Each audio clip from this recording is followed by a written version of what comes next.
हम ही को कातिल कहेगी दुनिया, हमारा ही कत्लेआम होगा। हम ही कुएं खोदते फिरेंगे, हम ही पे पानी हराम होगा। सभापति महोदय, सन 1947 में दिल्ली की जामा मस्जिद की तारीखी सीढ़ियों पर खड़े होकर के भारत रत्न मौलाना अबुल कलाम आजाद साहब ने कहा था कि मुसलमानों कहां जा रहे हो, यह है तुम्हारा मुल्क, यहां तुम्हारे आबाओ अजदाद की कब्रें हैं। उस वक्त मौलाना आजाद की ये सदाएं सुन करके लोगों ने अपने सरों की गठरियां उतार करके रख दी थी। आज उसी दिल्ली में मौजूद देश की संसद में एक बिल आया है जो हमसे उसी जामा मस्जिद की सीढ़ियों के सबूत मांगेगा, जो उन्हीं सीढ़ियों के पास अपनी कब्र में सोए हुए मौलाना आजाद को फिर से कब्र से सदा देनी पड़ेगी कि ये जो कब्र है वो मेरी कब्र है, ये किसी सरकार की जागीर नहीं है। सभापति महोदय, मैं जहां खड़ा हूं इसी संसद भवन के सामने सड़क के उस पार अपनी कब्र में सोए हुए भारत के पूर्व राष्ट्रपति फखरुद्दीन अली अहमद की कब्र है। शायद अब उस कब्र से भी सदाएं आए कि ये कब्र मेरी कब्र है, ये सरकार की जागीर नहीं है। सभापति महोदय, मैं वक्फ कानूनों में किए जा रहे संविधान विरोधी बदलावों के खिलाफ बोलने के लिए खड़ा हुआ हूं। संविधान का आर्टिकल 14 हो, 29 हो, 30 हो, चीख चीख कर कहता है कि देश में सब बराबर के हकदार हैं। आर्टिकल 26 कहता है कि सबको अपने अपने मजहबी कामों के लिए मंदिर, मस्जिद, गिरजाघर, गुरुद्वारों का निर्माण करने का हक है और उसका रखरखाव का भी हक है। लेकिन डॉक्टर बाबा साहब अंबेडकर के संविधान को हर दिन कुचलने वाली ये सरकार देश के मुसलमानों से नफरत में इतनी अंधी हो गई है कि खुलेआम देश की संसद में देश सरकार के माइनॉरिटी मिनिस्टर साहब और होम मिनिस्टर साहब झूठ बोलते हैं और देश को गुमराह करते हैं, झूठ शब्द असत्य बोलते हैं। सरकार ने इस बिल का नाम उम्मीद रखा है। मंत्री जी कल से इसे देश के मुसलमानों के लिए नई उम्मीद बता रहे हैं। नहीं मंत्री जी, न तो यह बिल मुसलमानों के लिए नई उम्मीद है और न ही उम्मीद की नई किरण। सभापति महोदय, भाजपा ने पूरे देश में वक्फ के नाम पर कई सारे झूठ फैलाए हैं। आइए आज उनकी सच्चाई पर बात करते हैं। वक्फ ट्रिब्यूनल को ऐसे बताया जाता है जैसे वक्फ ट्रिब्यूनल कोई मजहबी खाप पंचायत हो। सभापति महोदय, जबकि सच्चाई यह है कि वक्फ ट्रिब्यूनल भी तो सरकारी न्यायिक विभाग है जिसमें सरकार द्वारा नियुक्त जज होते हैं, जिसमें प्रशासनिक अधिकारी होते हैं, कहीं ऊपर से थोड़ी आ गए। सभापति महोदय, देश के गृह मंत्री जी ने इसी सदन में कहा कि वक्फ ट्रिब्यूनल के फैसले के खिलाफ कोई कोर्ट नहीं जा सकता, जबकि सच यह है कि वक्फ एक्ट 1995 की धारा 83(9) के तहत हाई कोर्ट वक्फ ट्रिब्यूनल के फैसले की न सिर्फ समीक्षा कर सकता है बल्कि उसे बदल भी सकता है। सच तो यह है कि वक्फ बोर्ड खुद अपनी जमीनों के लिए कई सारी कोर्ट में मुकदमे लड़ रहा है। सभापति महोदय, दिल्ली की जिन 123 संपत्तियों को लेकर कल माइनॉरिटी मिनिस्टर, होम मिनिस्टर साहब और अभी आदरणीय नेता सदन बात कर रहे थे, आइए उनकी सच्चाइयों पे भी बात करते हैं। 1911 में जब अंग्रेजी हुकूमत ने कोलकाता के बजाय दिल्ली को राजधानी बनाने का फैसला किया तो रायसीना हिल्स के चारों तरफ जो मुसलमानों की ढेर सारी जमीनें थी उनको एक्वायर किया गया और लुटियन को इसकी तामीर की जिम्मेदारी सौंपी गई। सेंट्रल विस्टा की तरह लुटियन जोन का मेगा प्लान तैयार हुआ, लेकिन उस वक्त के मुसलमानों ने उस वक्त की अंग्रेजी हुकूमत से अपनी इबादत गाहों को बचाने के लिए लड़ाई लड़ी। मामला ब्रिटिश गवर्नमेंट तक पहुंचा। तब यह तय हुआ कि वो जो धार्मिक स्थल हैं उन्हें जस का तस रहने दिया जाएगा।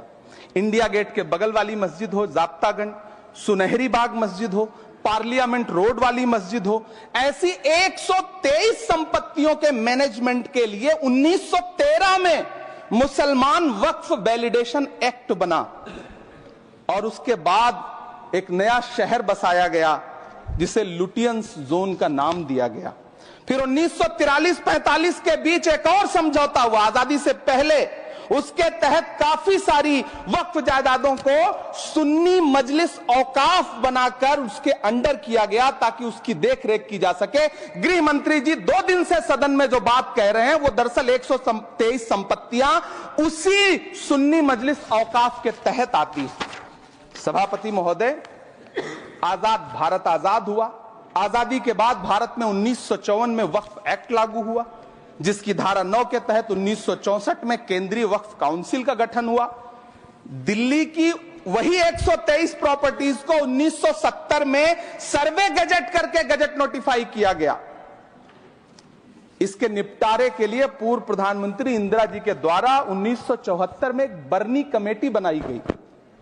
बर्नी कमेटी ने 1976 में इन 123 संपत्तियों को दिल्ली वक्फ बोर्ड की संपत्ति होने की रिपोर्ट सौंपी। उस रिपोर्ट के आधार पर 1984 में कांग्रेस सरकार ने उन 123 प्रॉपर्टीज को दिल्ली वक्फ बोर्ड को सौंपने का फैसला किया, जिसके खिलाफ विश्व हिंदू परिषद कोर्ट गई। मामला 2011 तक पेंडिंग रहा। फिर 2011 में कोर्ट ने सरकार को आदेशित किया कि इसका निपटारा करो। तब 2013 में तत्कालीन यूपीए सरकार ने दिल्ली की उन्हीं 123 जायदादों को बर्नी कमेटी की सिफारिशों के मुताबिक वक्फ बोर्ड के हवाले किया। यही वो प्रॉपर्टीज हैं जिनके नाम से गृह मंत्री जी कल से कांग्रेस को कोस रहे हैं।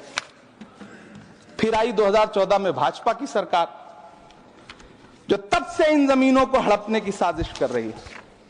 जिस बिल को मुसलमानों के हुकूक की हिफाजत करने वाला बिल बताया जा रहा है, उसी को पेश करने के लिए और उस पर बात करने के लिए लोकसभा में भाजपा सरकार के पास एक भी मुस्लिम सांसद नहीं है। जिस वक्त, मैं लोकसभा कह रहा हूं, सुना करिए, जिस वक्फ बिल को मुस्लिम महिलाओं को हक दिलाने वाला बताया जा रहा है, उसे संसद में पेश करने वाली पार्टी के पास न तो राज्यसभा में, न लोकसभा में, न देश की किसी विधानसभा में एक भी मुस्लिम महिला सदस्य नहीं। कल किरण रिजिजू जी कह रहे थे कि रेलवे की जमीनें देश की जमीनें हैं, डिफेंस की जमीनें देश की जमीनें हैं। हां मंत्री जी, हैं, बिल्कुल हैं। ये जो वक्फ की जमीनें हैं, ये हमारे पुरखों ने धार्मिक कामों के लिए डोनेट किया है। तो हम भी तो इसी देश के नागरिक हैं, हम भी तो इसी देश के बेटे हैं। तो वक्फ की जमीनें भी तो इसी देश की जमीनें हैं, उनको पराया क्यों बोलते हैं आप? सभापति महोदय, अशफाकुल्लाह खान जब फैजाबाद की जेल में फांसी के फंदे पर झूल रहे थे तो इसी देश की जमीन के लिए झूल रहे थे ना। सभापति महोदय, अंडमान की जेल में काला पानी की सजा काटकर अपनी जान देने वाले मौलाना फजले हक खैराबादी हो या शेर खान अफरीदी हो, वो भी तो इसी जमीन के लिए अपनी जान दे रहे थे ना। सभापति महोदय, पाकिस्तान के खिलाफ लड़ते हुए अपनी जान देने वाले महावीर चक्र विजेता ब्रिगेडियर उस्मान हो या पाकिस्तान के पैटर्न टैंक उड़ाने वाला परमवीर चक्र विजेता वीर अब्दुल हमीद हो, वो भी तो इसी जमीन के लिए अपनी जान दे रहा था ना। और मंत्री जी, मैं इस सदन में अलग ऐलान ये कहता हूं कि जब भी इस देश की जमीन को लहू की जरूरत होगी, आपसे 2 कदम आगे इमरान खड़ा मिलेगा, ये मैं आपसे यकीन दिलाते हुए कह रहा हूं। सभापति महोदय, मैं सरकार से कहना चाहता हूं, हमसे हमारी इबादत गाहें तो मत छीनिए ना, हमारे घरों पे बुलडोजर तो मत चलाइए ना, हमारी कब्रों में तो हमें सुकून से सोने दीजिए ना। सभापति महोदय, माइनॉरिटी मिनिस्ट्री का बजट कट करके, मुस्लिम बच्चों की स्कॉलरशिप बंद करके अब सरकार कह रही है कि हम वक्फ की आमदनी से गरीब मुसलमानों का भला करेंगे।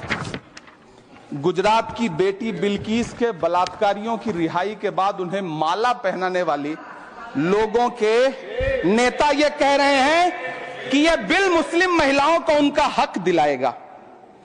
धन्यवाद मोदी जी, क्या बढ़िया सौगातें मोदी दे रहे हैं आप। पहले हमें गुजराते मोदी दिया, आप सौगाते मोदी दे रहे हैं।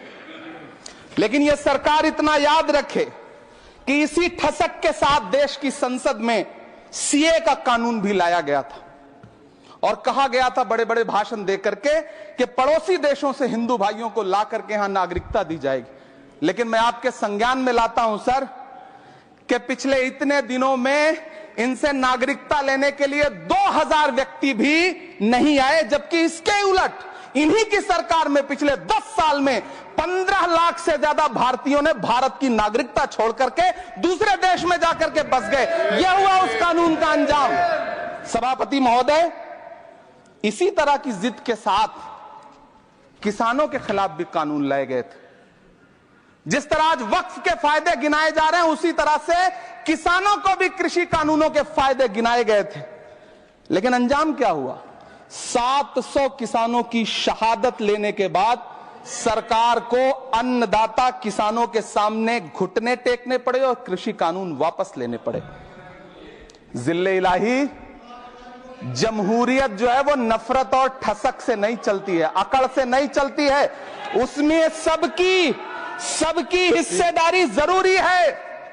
कल देश के माइनॉरिटी मिनिस्टर ने लोकसभा में खड़े होकर एक शेर सुनाया था कि मुझसे कोई बदगुमान न हो, तो मैं उन्हें एक शेर सुनाना चाहता हूं कि मैं आज जद पे हूं तो इतना खुशगुमान न हो, मैं आज जद पे हूं तो इतना खुशगुमान न हो, चराग सबके बुझेंगे हवा किसी की नहीं।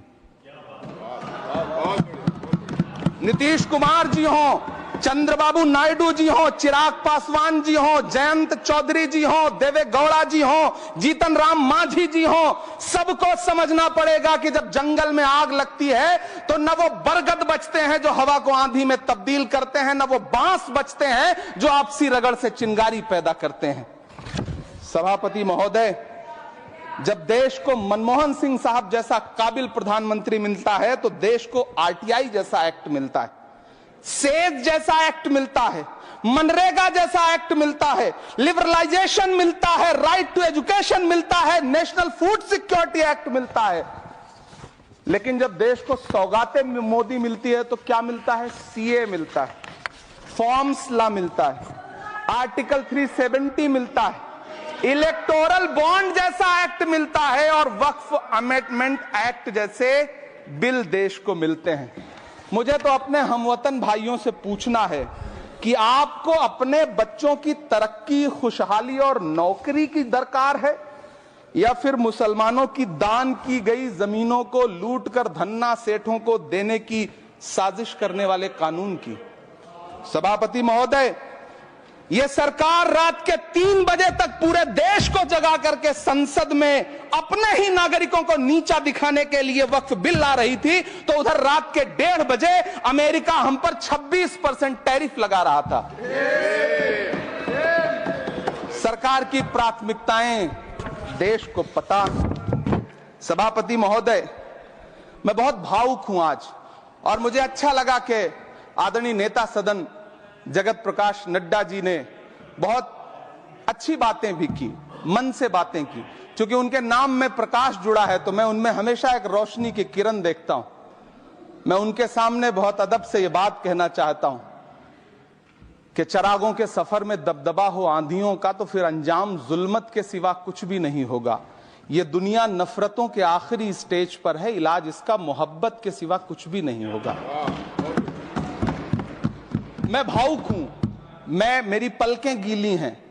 अगर देश की एक बहुत बड़ी आबादी को लगता है कि आप उसका भला करने के लिए नहीं बल्कि उनकी इबादतगाहों, उनकी कब्रिस्तानों, उनकी खानकाहों को बर्बाद करने का बिल ला रहे हैं, तो फिर आप अगर समझाने में नाकामयाब रहे हैं तो यह आपकी नाकामयाबी है। पहले समझाइए, उसके बाद कोई बिल लेकर के आइए, तब शायद हम आपका इतनी पुरजोर तरीके से विरोध ना करें। लेकिन सभापति महोदय, मैं अंत में सिर्फ इतना कहना चाहता हूं कि इस बिल में जो भी पॉइंट्स दिए गए हैं, बॉम्सी पोर्टल देख लीजिए, सरकार का झूठ आपको पकड़ में आ जाएगा। हम डरे नहीं हैं, हम सिर्फ सरकार से अपील कर रहे हैं कि हमें अपना समझिए। हम आपके अपने हैं, इस देश के नागरिक हैं और आप ताकत में हैं। संख्या बल के आधार पर बिल हो सकता है आप पास करा ले, लेकिन आपको यह बात समझनी पड़ेगी कि हम तो वो तारीख हैं, जहनों में रहना है जिसे, कागजी पुर्जे नहीं जो फाड़ डाले जाएंगे। जिस जमी पर मैं खड़ा हूं ये मेरी पहचान है। आप आंधी हैं तो क्या मुझको उड़ा ले जाएंगे? आपको यह बात समझनी पड़ेगी। आपको अगर इतना विपक्ष की तरफ से पहले जेपीसी में इतने सारे पॉइंट्स आए और उसके बाद कल से लोकसभा में और राज्यसभा में सुझाव आप सुनने को तैयार नहीं है, लोगों की शंका को दूर करने के बारे में आप बिल्कुल सोच नहीं रहे, बस आप कह रहे हैं यह बिल उम्मीद की नई किरण है। नहीं साहब, इसे भले किरण जी लेके आए हैं, लेकिन ये उम्मीद की नहीं बल्कि नाउम्मीदी की किरण है। और इस देश की एक बहुत बड़ी आबादी इस बात से खदशे में है, शक में है कि आप सीधे उनकी जमीनों को लूट करके धन्ना सेठों को बेचना चाहते हैं। मेरी अब भी आपसे अपील है कि इस बिल को वापस लीजिए। यह बिल कहीं से आपके अपने नागरिकों के लिए अच्छा नहीं है। यह बिल सिर्फ इस देश के मुसलमानों को नीचा दिखाने का और अपने एक ऐसे मतदाता वर्ग को खुश करने का बिल है जिनको इस बिल के पास हो जाने से कुछ मिलेगा भी नहीं। लेकिन आप एक नैरेटिव देना चाहते हैं, एक मैसेज देना चाहते हैं। मेरी आपसे अपील है कि कृपया ये जो सबका साथ सबका विकास का नारा है, इस नारे को रत्ती भर तो चरित्रार्थ कर दीजिए। बहुत बहुत धन्यवाद।